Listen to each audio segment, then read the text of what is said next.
Well, last week we started off this story with an ex-child actress named Arden Young.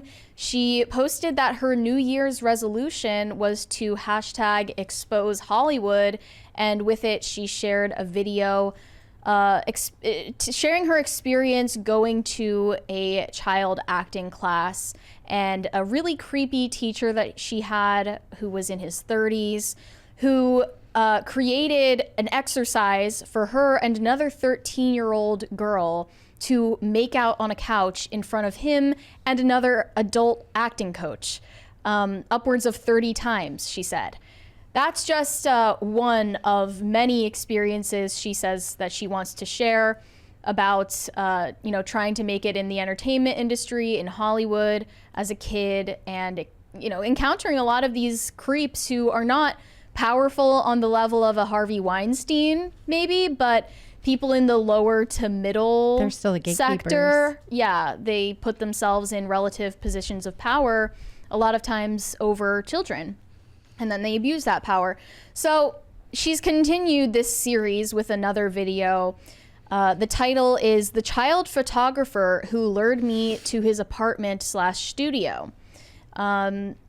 So maybe we should watch the video here just to get the full scope of what she's saying. I can't just summarize it because there are a lot of details that matter. All right, here we go, guys. Hey guys. If you're watching this, you may have watched last week's video where I warned parents about getting their kids into the acting industry. I shared an experience I had with an acting teacher when I was 13 who made me and another 13-year-old girl make out in front of him and other kids. He later contacted me for sex. Today I'm going to share another experience of mine that will hopefully give you even more pause before considering an acting career for yourself or for your child. We often hear about famous types like Harvey Weinstein being predators due to how much power they have in the industry. But so much abuse happens in the lower to mid-levels of Hollywood where you wouldn't really think there would be that much power to abuse. Please keep in mind this is not an easy thing for me to share, as I've never talked about this publicly before. I was 15 years old and I needed new photos taken, and my mom and I were referred to the best children's headshot photographer in town. The photographer is nice, has no problem with my mom being there the whole time, and this will be important later, my mom and I both assume that he is gay, based on the way he speaks and dresses and some other factors. I fall in and out of touch with this photographer for years, and 5 years later, when I'm 20, he asked me to do an artistic photo shoot to expand his portfolio, where the subjects are nude, but their faces are obscured with shadow, leaving them anonymous. He offers me this photo shoot for free. A free photo shoot with a photographer of that caliber, coupled with the fact I was under the assumption that he wasn't attracted to women, I felt safe, so I agreed. I arrived at the photo shoot, immediately feeling weird, but because of my programming as an actor, I blamed myself for how uncomfortable I was, and at his request, I undressed. I had to stay naked for a while before we actually started shooting to allow for the imprints from my waistband on my skin to disappear. During this time, the photographer began to examine my body closely, shower me with compliments, and touch me inappropriately. All the while repeating, "I can't believe I've known you since you were 15, and does your mom know you're here, and does anyone know you're here?" He made the outline of his erection very clear to me, and I did my best not to look or acknowledge it. I was shocked, disgusted, and stunned. I didn't even feel like I was in my body anymore or had control over what I was doing. I was just frozen. He even said to me as he fondled me, "I'm not like Harvey Weinstein, you know."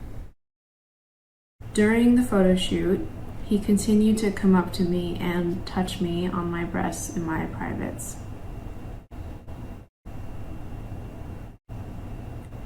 He claimed this was so I could look more free and uninhibited. And as a side note at this point, I feel like those are a predator's two favorite words. I contemplated just bolting out the door, but I didn't know how many locks there were on the door and if it was locked.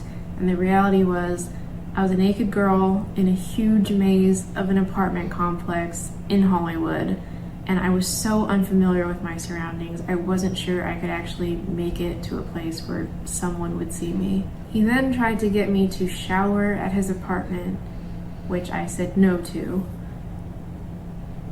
And as soon as he deemed the shoot over, I left. I was so mortified and shell-shocked. I thought about calling the police. I sat in my car with my phone for a while, but I didn't. After all, I was an adult who had agreed to meet with this photographer for a nude photo shoot. There was no documentation of the molestation other than my word. Looking back, I regret not filing a police report, but I guess hindsight is always 20/20. Okay. Yeah, and she shared screenshots of their messages from back in 2018, so it makes sense that he compared himself to Harvey Weinstein, or I guess mentioned Harvey Weinstein, because this was right after the Me Too movement popped off in 2018 when she was 20 years old. So remember that. She's an adult when this happened. His message said, "I've changed the nature of my work. I'm not shooting kids anymore, and I'm trying to focus more on working with adult actors on very tasteful, fine art imagery. I'm putting together a portfolio of this stuff. So if you ever want to shoot sometime, let me know, free of charge, and I build the portfolio. It's generally very tame, lovely stuff. Hope you're well and thriving, my friend." So I wanted to highlight this because she ended up getting a lot of criticism and a lot of backlash after posting this video. Not so much with the first one, although we did see a lot of comments saying, you know, you should name who these people are. Why don't you name them? They could be still at large, you know, still being predators in the industry. You have no idea. But I guess that we would have to find out directly from her why she chose not to name these people. It's probably due to the danger of legal trouble, if anything. And also the fact that they're not well known. So it would be like, okay, it's John Smith from Hollywood. Yeah. What are we supposed to do with this information? But yeah, there were a lot of comments who were criticizing her and saying that, you know, this was actually consensual and you knew the terms of what you were doing. So there's no reason that you should frame this as some kind of predatory experience. Someone said, "There's nothing to file on a police report, really. As you said, you were two consenting adults. You knew the terms and he didn't touch you inappropriately. I didn't get the Harvey Weinstein comment because this was pre-public allegations." Based on the dates she showed in the screenshots, I think it was after the fact. She said that he touched her inappropriately. Yeah, that was in her account. But I guess they would claim maybe this is normal for a nude photo shoot for him to adjust her. But she's not specific enough about what that meant for us to know, like if it was sexual in nature, if he was doing it unnecessarily. So she responded to this person, and she responded to a lot of critical comments, actually. She said, "After watching my video account of a photographer molesting me after luring me to his studio under the guise of a free shoot, this guy somehow took away that I consented. He didn't touch me inappropriately, and I knew the terms." What? Another one said, "Did you tell him to stop? You yourself, 4 minutes in, kind of acknowledged some issues on why this doesn't rise to a criminal offense." And she said, "Yeah, a man in his late 40s, early 50s lures a 20-year-old to his studio he's known since she was 15 under the guise of free services and thinks it's okay to just start touching her privates. When she freezes out of shock because she's in a very vulnerable position, and also until moments ago thought he wasn't interested in women, it's her fault. She eyes the door to try to bolt for it, but is scared he will retaliate. Still her fault." I think that is a good point. Like, if this guy actually is a predator and she were to try to bolt for the door and escape, he's much physically stronger than her, much more physically strong. So he would be able to stop her. And she also said she wouldn't know where she was going. Another said, "Not so sure about that. She doesn't describe anything about resisting him touching her. She agrees to go to a man's house alone and take off her clothes, and the man makes an advance at her. It was a sleazy ruse, but a misunderstanding, and perhaps she was naive to put herself there. Well, I think that what's interesting is I don't think that just based on watching that, she wasn't saying that it was criminal. She wasn't saying she was pressing charges. It's more like she was saying. Well, she said she wished she had. This is but like this is something that this is what happens in this industry. Yeah. You know, it's more of a. I mean, it's but more of an saying that she wishes she explainer. had filed charges means that in her mind that it did rise to the level of criminality. At the time, Yeah. if it was 2019, she certainly could have destroyed this man's life fully because it was the height of Me Too. Yeah. I mean, I don't even know if like somebody without a reputation, I think that was more likely to be happening to people with actual names and recognition. But it was happening to everybody. The Me Too stuff wasn't like, you didn't have to be famous to get Me Too'd and have your life ruined. That's what it turned into. Yeah, but I believe if she did file a police report, because none of it is documented and only their text conversation where she consents to it is documented, Becomes the police a he would said, she basically said. tell her, like, we can't do anything. Sorry. But I don't think that we should use criminality as the metric for whether something was, acceptable or okay. Like, obviously his behavior was sleazy. It was creepy. The things he said, or at least the things that she reports that he said, were creepy. It's certainly a disturbing account. Denoting that he knew that he came off as creepy, obviously. So I guess it's more of just a warning about the average type of person you're going to come across if you are in the entertainment industry. I think that's her main point, is if you're a parent of a child who says they want to be an actor or actress, take note that these are the types of people they're going to be encountering, and you should probably discourage them from going down that line of work. Yeah. The comment about "Does anyone know you're here?" would have set off my alarm right away.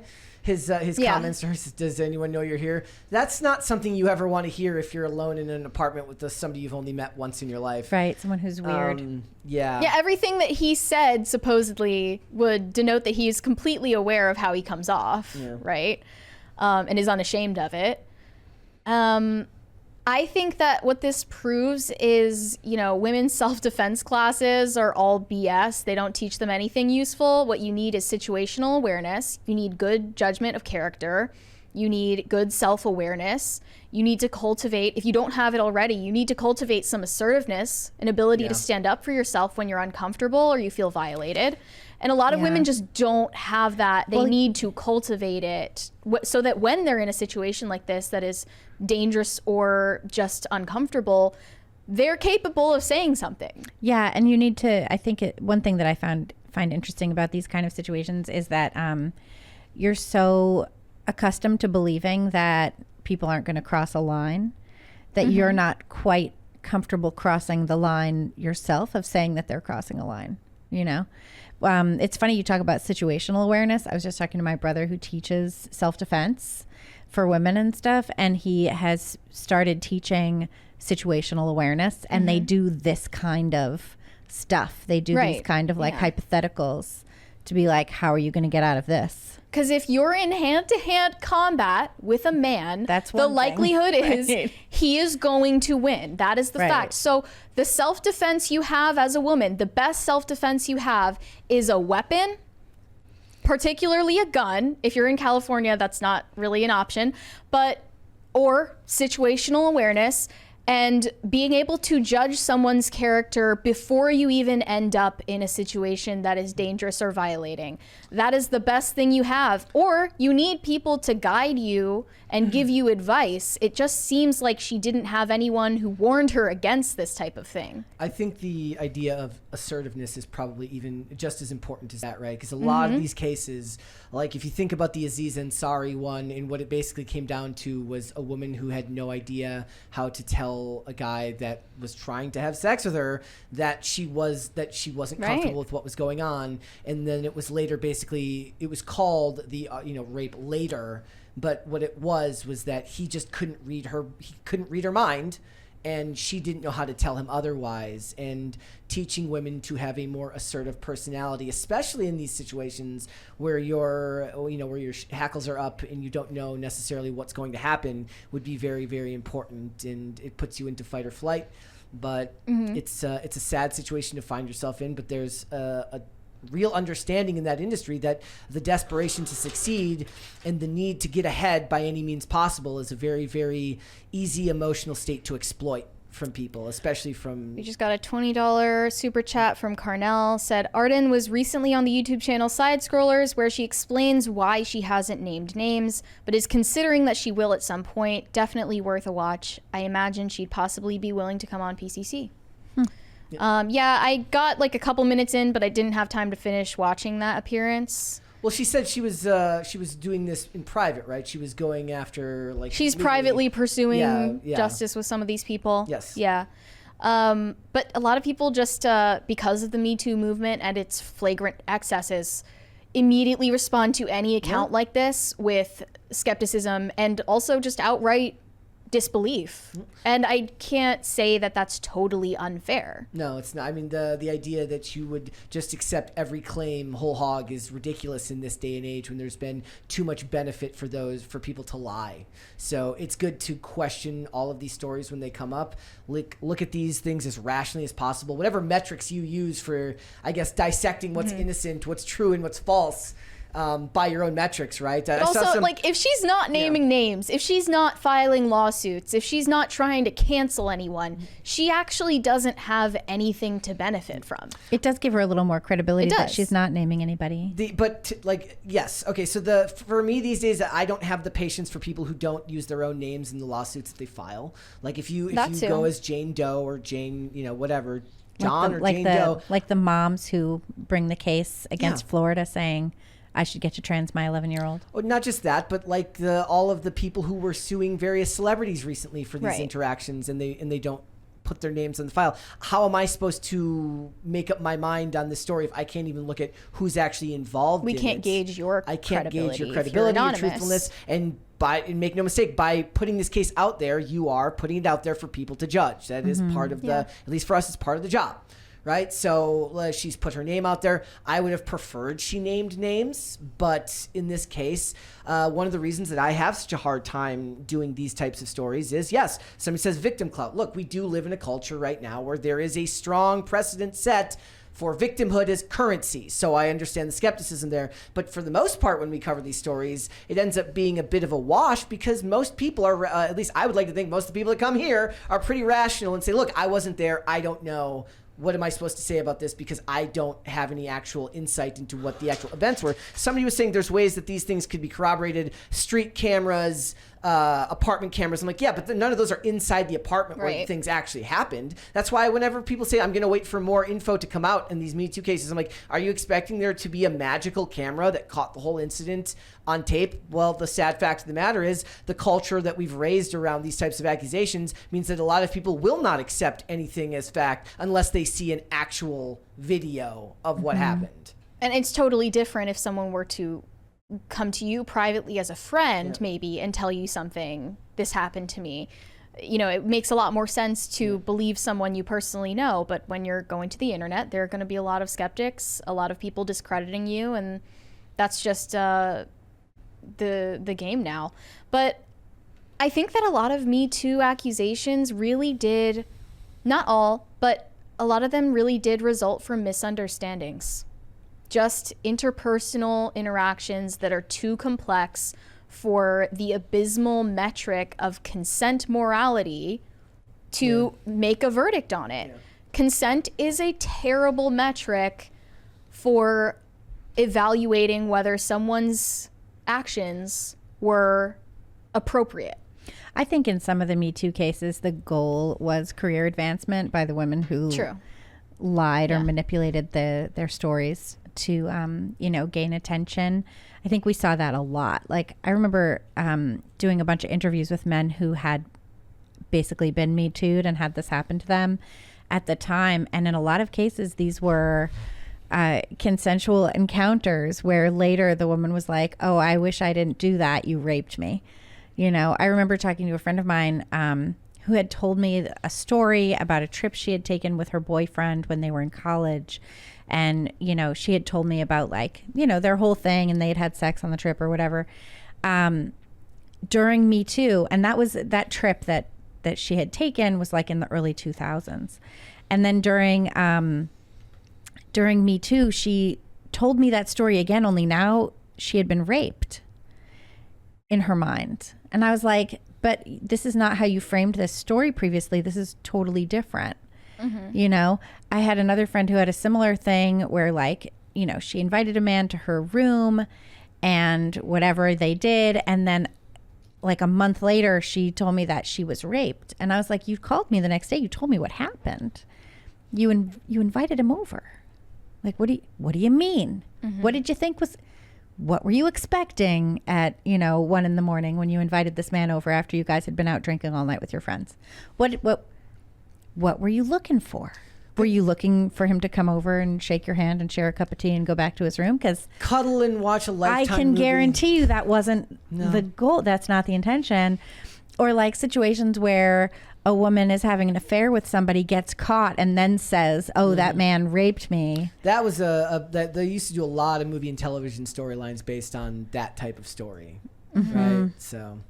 It's I would say a good rule of thumb is just don't go to a strange photographer's house to do nude photo shoots alone, and I think you're already off to a fantastic start. Yeah. You have to know what's being expected. Yes. Yeah. Right. Thanks for watching. Listen to full episodes of Pop Culture Crisis on Spotify. Keep up with us on social media and make sure you subscribe and ring that bell so you never miss the show. Bye, guys.